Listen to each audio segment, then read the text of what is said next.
Hey, it's your friendly cowboy. I wanted to say something. Just recently I put a video out, but I didn't like the way it was going, so I didn't put it on Facebook or anything like that. But I wanted to say something to people. Sorry about I think it's crooked. Anyway, I wanted to say something to people about...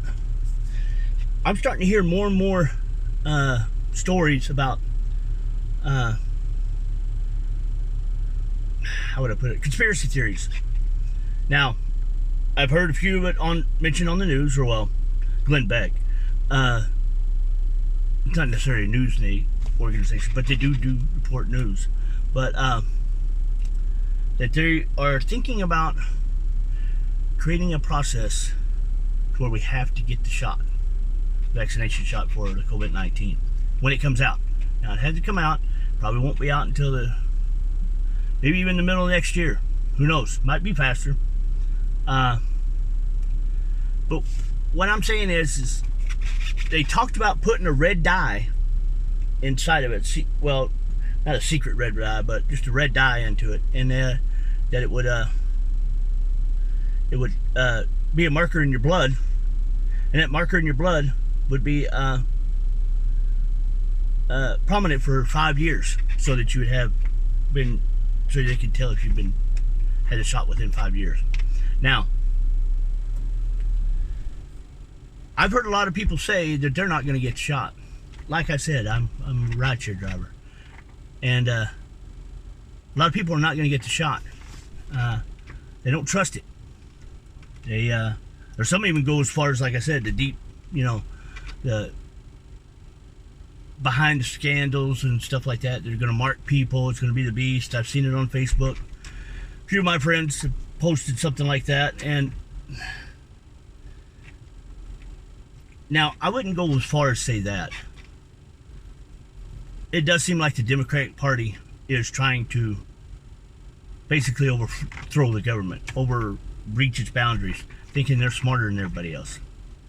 And they're starting to show their face a little bit. They're starting to, because every time you turn around, they're after this, or they're after that, or they'll just constantly do it. And they said they were from the very beginning.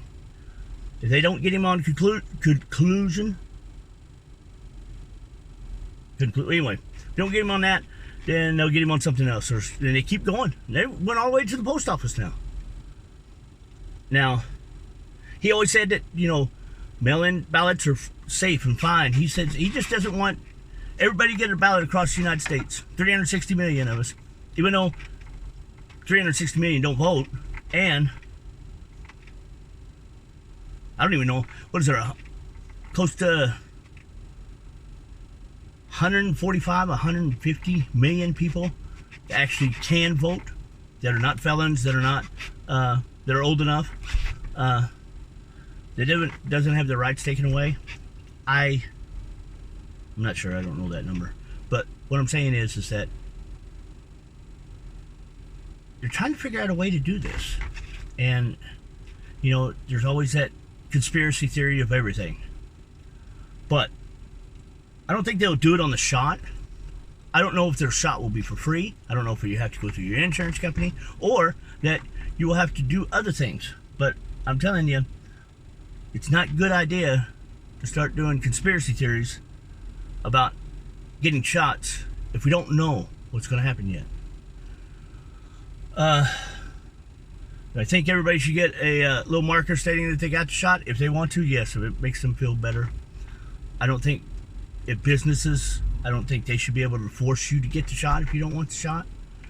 And like I said in that video I posted earlier just on True Cowboy Way YouTube channel, that we need to start looking into how our governors, state representatives, Congress, whatever, whoever decided to put the CDC in charge of people's health into effect to where they could write a recommendation on how things should be, and the American people automatically have to follow it. I'm not sure. That's like controlling the population, and I don't want to say that that's a good thing or a bad thing. I'm just saying that we're America. We've always been on our own. And having somebody tell us what to do and when to do it and how to do it is not something that we don't like doing. So maybe we should start looking into figuring out how we could stop this again, because they're destroying people's lives. I mean, look at your neighborhood restaurants or whatever that have closed and are never going to reopen again.